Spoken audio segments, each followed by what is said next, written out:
Hey everyone, grab your tea and relax. If you are new here and you have never seen my face before, my name is Dr. Tabala and I'm a junior doctor working in London. It's about 6 months into my foundation training and I thought in this video I'll take you guys to work with me, and hopefully this vlog will give you a realistic insight into the life of a junior doctor. If that sort of thing interests you, I hope you will continue to watch. Whilst we are waiting for the bus, I thought I could give you guys an update as to what I have been up to.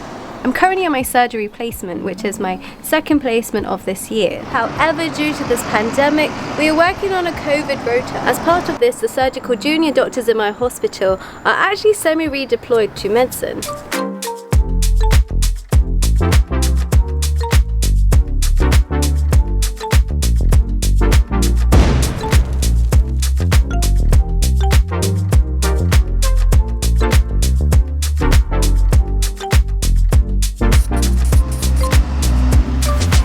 I'm just entering this park as a mini detour to the station. The last time I walked by this mini park on my way to work, there was this wood pigeon who was literally eating out of a bin. It fell into the bin and I felt so bad, but I was in a rush on my way to work, so I didn't stop by, and I also didn't have any food that I was able to offer. Plus that would be considered littering. So in order to keep my little friends happy, I've got a little surprise. It's only going to take a couple minutes out of my day, but it might really change theirs.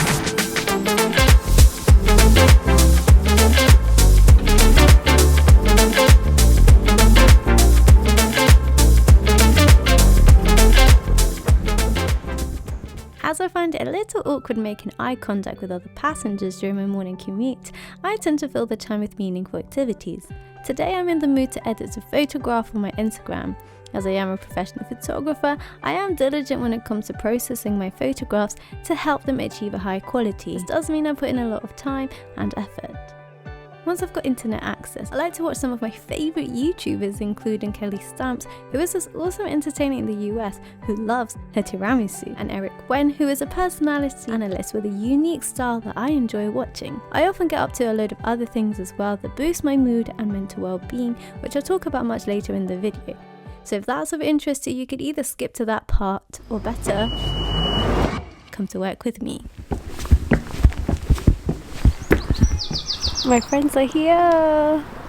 Hi. As I was saying before, we are semi-redeployed from surgery at the moment. So for a few days during this placement, we go and help the medical patients instead of the surgical patients. For example, yesterday I spent the day on a COVID-only ward and I was looking after medical patients. I'm at the same ward again today and I'm really looking forward to it. It's really nice to spend a few days in medicine when we're on surgery. Surgery can be quite different and I don't want to be forgetting my medical knowledge. It's not even just about the knowledge, but the skills and how to diagnose, manage medical conditions. I think that's really important. And I haven't decided yet if I want to do medicine or surgery long run. So for me, it's very important that my skills are still up to date and I'm continuing to practice crucial skills as a doctor. As it's a Sunday and the trains are taking forever to come, I'm going to get the Uber from here to work because I just don't have that luxury to walk at the moment. What is the size of this Uber? Some of you guys might be aware, over the last 2 months I've been taking an Uber to and from work.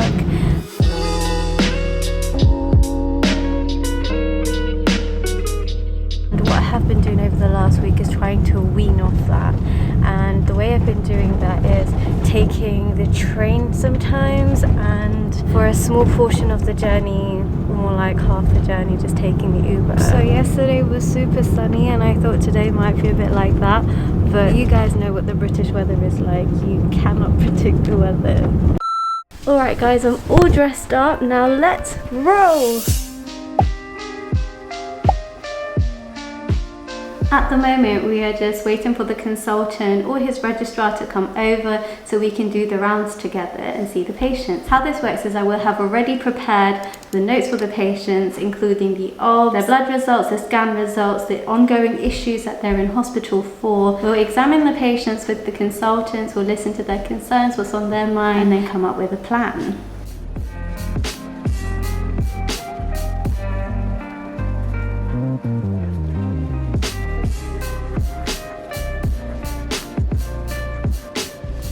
After the ward round, assuming there's not anything particularly urgent, the juniors, that includes me, would go and do the jobs for the patient. I have one patient who's going to be having a CT scan this afternoon. Patients who are having CT scans at my hospital need a pink cannula. The diameter of this needle is slightly bigger than the diameter of the cannula that my patient currently has in. And whilst waiting around for the consultant, just to be useful, I thought I'd get on with some of the jobs that I can predict I'll need to do this afternoon.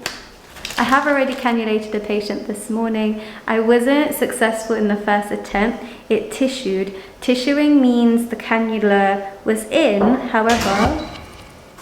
Hello? Yes. I have a short story for you. So, hey everyone, grab your tea and relax. When I first started on this ward, it was newly converted to a COVID-only ward, and I was the only doctor on a bank holiday. Unfortunately, I had tummy cramps, and I spent all the time that I wasn't needed at the patient's bedside in the office on a sofa chair, curled up with my water bottle on my tummy. One nurse noticed this, and she said she wanted to give me something that I didn't really understand, but she looked after me, checked in on me, and ensured that I was hydrated and well. I was really inspired. Anyway, fast forward to a few months working on this ward, I met another nurse who showed great compassion. She was diligent and caring towards her patients, and I found this really inspiring as well. She happened to get a new theatre cap that was a little oversized for her, and I kept meaning to make one. So I had the perfect idea, especially considering that the next time we were both going to be on the ward would have been our last stay there. I made her a cotton, washable, personalised theatre cap. Unfortunately, on the day, this nurse did get unwell, so I didn't get to see her on her last day. However, a few days later, she surprised me at the end of my shift. That's when I got to gift her the handmade theatre cap. To my surprise, I also received a gift, which was from the nurse I mentioned at the start of the story. But what made my heart melt was this really cute card. Here's what it read. Hoping that my token will bring much warmth to your heart and your entire self always. Thanking you for being you. For being approachable and willing to help and assist always, for all you have done and continue to do. Much love and appreciation always. Hyacinth. In medicine, I found that we tend to focus on things that don't go so well, and I think it's both nice as well as important to remind people of the good parts of their being as well as their skills. This card made me really happy, and it now lives on my pinboard. As for the gift, I've named him Cuckoo, which means puppy in my language. It lives with Floofy until I need it. So yeah, I thought I'd share this really cute story with you guys. If you enjoyed it, then give the video a big thumbs up. Now let's get back to the vlog. I've already cannulated a patient this morning. However, I'm always striving to become better at my skills and learning new techniques, especially as I am a first-year doctor. So in the doctor's room today, I was just talking to my colleagues about tips and tricks for cannulation. I'm really keen on being able to cannulate patients with minimal loss of blood, and therefore I have a small demonstration for you guys. Let me show you the equipment that I'll be using for cannulation. Alright, so the first step is to put on your gloves. Got an octopus. This is what it looks like. There's this part that you would connect to the cannula by removing this, which we won't do here. And then there's these two ends, which you would use to flush. And then you have these little sticky parts that you can push this way or that way. One side, pushing it this way would close the cannula. So then you can't put anything through the tube. And this way just like opens it up. Cannulation pack. Monica. And I'll just show you the contents of a cannula pack. The main ones, this sticker, which would secure the cannula. We've got some gauze as well, and then a drape. And imagine we have a patient. Okay, are we going to make a fake patient? Imagine the patient's hand is here. What I want to do is, like, even before I go to them, is prep the equipment. Cannula. Floral prep. So I would press this together and it would release the content of the alcohol into the sponge, and then I usually rub it on my own glove first. That gets the sponge going, and then I would wipe the patient's skin where I'm going to be inserting the cannula. And this is a cannula that we'll be putting in. And a syringe to draw the normal saline with, which is in date. Just make sure your syringe doesn't really touch the top of anything that's not clean. I'm going to withdraw some saline. That should be enough. And then I don't want there to be any bubbles in here, so I'm just going to push it out there. Sometimes what you can do, if you don't want the tip of the syringe to touch anything, is just insert it here and screw it like that, and that would stay. You can flush it if you want to. Sweet. Okay, when you pour a cannula, you need just to make sure that you're occluding the vein from here. This is it. Imagine you are cannulating that vein. So you put the cannula here, and then you're occluding the vein here. Okay. And that would stop the blood from leaking out and making a mess. Yeah, exactly. Let me introduce you to a super cool technique for cannulation. Suppose this is the skin. You palpate a juicy vein, anchor the skin, and sharp scratch, insert your needle into the vein. You advance the cannula as you withdraw the needle and observe the flashback. Now here's a trick to minimize blood loss from the cannula. Gently occlude the vein with your finger at the site of the green arrow so blood cannot flow through. A common mistake is healthcare professionals attempt to occlude the vein over the cannula, which is a plastic tube that's not easily collapsible, through which the blood can flow during the interval where you remove the needle and you are screwing on the octopus to the cannula. And just to recap, for minimal blood loss during cannulation, occlude your vein at the green arrow, not the red. Now we are going to go and cannulate the patient. My colleague is going to watch me, and I'm going to try and implement his new technique in to make sure our patient doesn't bleed. I've more or less figured out the size of my nose bridge from there. I swear anything I try to do on camera always ends up being a total flop, including estimating the size of my nose bridge. Okay, I think this is tightly on. I think we're ready to go. Before we went home yesterday, we put out bloods for this morning. The phlebotomist came and took some bloods from patients. However, they weren't able to bleed all the patients who were on the list, and therefore I've just taken some bloods from one of my patients and also some blood cultures. So blood cultures are interesting. They're huge. There are lots of reasons to take blood cultures. In this case, I've taken blood cultures because the patient's been spiking. What that means is that the patient has been having fevers, and we are curious to know the source of this potential infection. And therefore, I've taken these blood cultures. The green is the one that you take first, and then the red. The way I remember it, this is green. G comes before R in that alphabet. So what I'm going to do is label these bottles. I've also got a microbiology request form here with me, so I'll fill that out and then take it to the lab. There's no one here. It's really odd for there to be not a single body in the mess besides myself, but it's lunchtime. One of my colleagues has gone out for lunch. I've brought my lunch with me, so I'm going to start having some of my burger. My mum wakes up at 5 AM every day in order to pack me my lunch. She's made for me this brioche burger with chicken fillet, some cucumber, some salad, ketchup and mayo. I already know what the drill is. I already know exactly what's in here, and it's my favourite. My mum's also packed me some of my favourite snacks.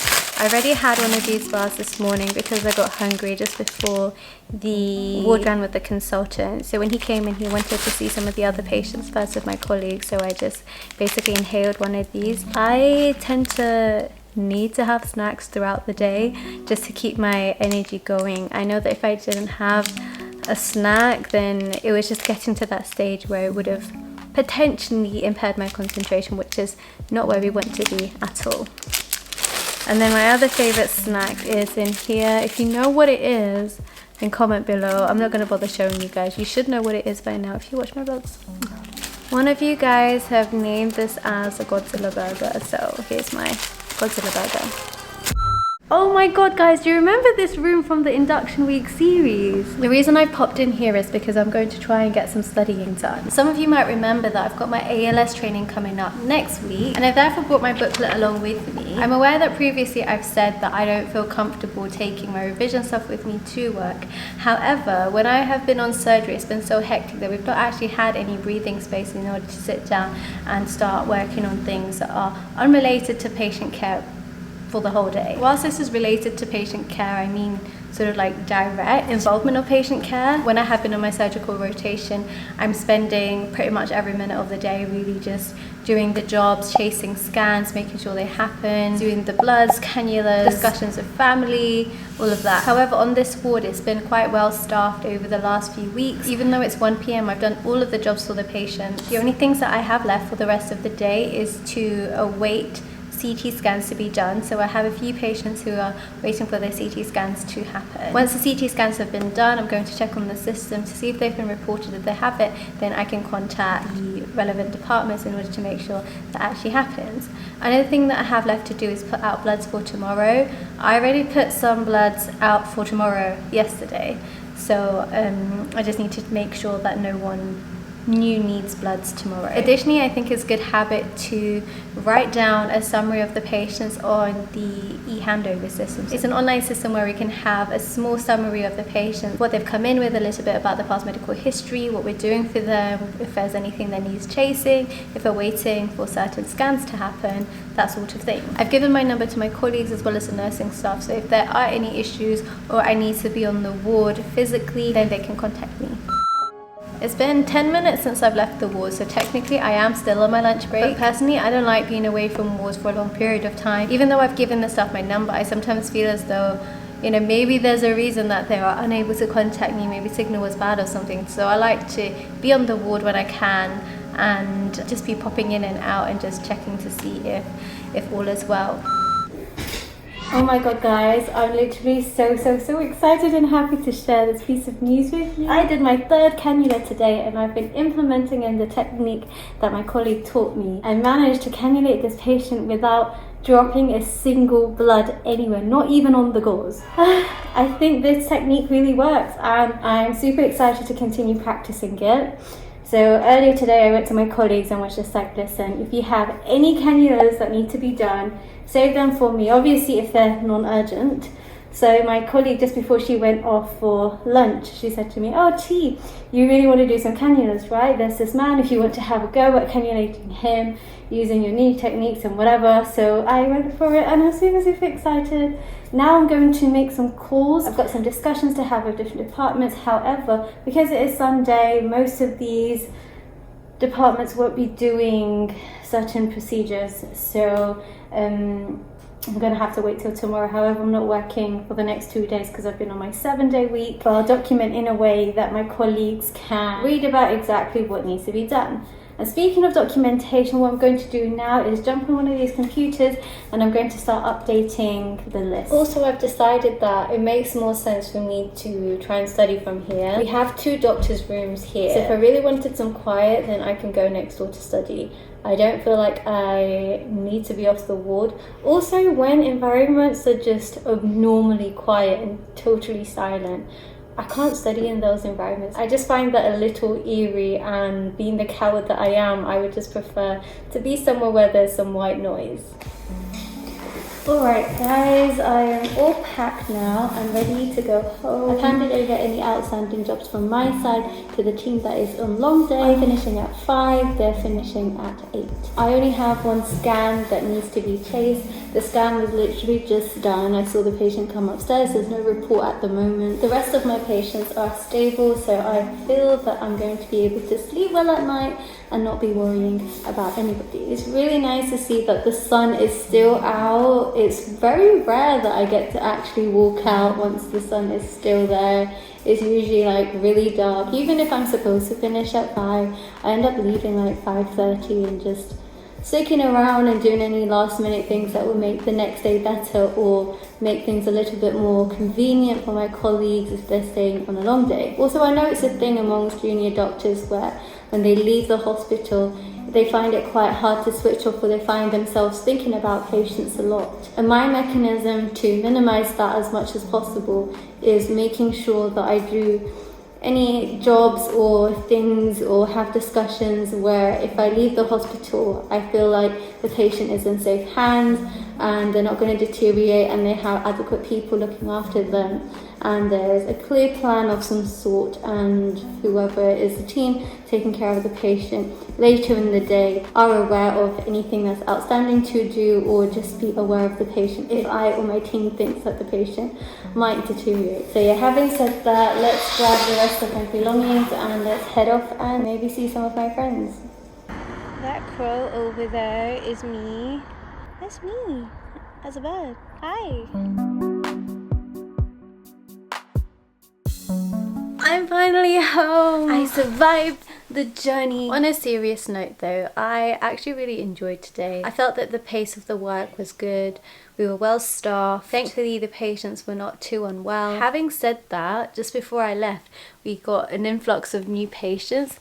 When I say new, they're not new to the hospital. They'd all been seen at a different ward, and as that ward was being cleaned, they were moved to our ward. There were 3 of us doctors, so we were just looking through their notes to make sure that there's nothing outstanding or urgent that we needed to do then and there. I was planning to Uber home, however my phone, I carry 2, the Uber phone was dead and I didn't have internet on the other phone or on my iPad. I saw that as a cue to get the train home. As you guys know, I've been struggling with getting public transport because I'm just too tired, and I don't know, just when it's really dark, I don't really enjoy being out and about, especially if I've got expensive equipment on me. So this was my circumstance and I made it home, which gives me the confidence that I can do this again. Additionally, I picked up some cake as well as some eggs on the way. The eggs were only £2.50 for that entire box. Where am I going to find that locally? No chance whatsoever. Another thing I wanted to share with you guys is what I usually get up to when I'm commuting. So there are usually 3 things that I do. I either edit things, so that can be video editing if I have my laptop, or photo editing if I have my iPad. I did some of that today. The other thing that I do is listen to music and get in my feels, or sometimes quite the opposite, where I'm trying to escape some emotions, but I don't think that's particularly healthy long run. Obviously something bad happened acutely and I needed to be in a good mood for work, then yeah, that's fine. I can very much hold my emotions for the rest of the day at work and then deal with it at another time, end of the week or end of the day, whatever. The third thing, which I do more commonly, is I reflect. And reflection is so important as a doctor. Whatever happens in your day, there's always something to learn. And today I wasn't reflecting on the day so much because it was good and I was sort of reflecting during my breaks, and I just sort of think a lot. I'm just a cerebral person. But I was thinking about something that happened recently over the last few weeks. I took my first and only sick day of this rotation. Somebody said to me that was the wrong thing to do. I made a video, which I'll link here, where I said that I felt sick and therefore I made the decision to stay at home until the sickness improved, and then I told my colleagues and the person in charge of all of this and then went to work. Somebody said to me this was the wrong thing to do and nausea is something that settles and I should have gone to work. The person also said to me that I should sit and reflect, and I did that. I did that before I went to work. I reflected when I felt sick. I reflected after I came home. I reflected after I posted the video. I reflected after I read every single comment and all the feedback I've ever got in person about this sickness. I'm a firm believer that in order to maximize patient safety, it's so important that doctors look after themselves. If a doctor feels unwell, I don't think that it's safe for patients for the doctor to be at work. Suppose the doctor passes on an infection to the patient. If I feel sick, I could have a stomach bug. I don't exactly know what the sickness was caused by. If a doctor goes to work when they have nausea, they might actually throw up at work, or on a patient, or on a colleague. Even if it's on the street, I'm gonna have to go to work with vomit breath, and I don't think that is professional, and it is highly unsafe, especially for patients. Whilst I'm in my feels like this, I'm going to write the reflection after dinner. This will go towards my portfolio, which is a requirement and is mandatory for our training. This is something that my clinical supervisor will read, and I'm hoping that he is on board with what I have to say. And even if he's not, then maybe there's something that I could learn. What I'm going to do now is have dinner with the family and then have some of that cake with them too. I hope this vlog gave you a realistic insight into my life as a junior doctor working in London. If you enjoyed watching this video and you have learned something new, then please give the video a big thumbs up. If you have made it this far in the video, then I really hope that you will consider subscribing. Hit that notification bell to make sure you don't miss the next video, and you will see me in the next one. Mwah.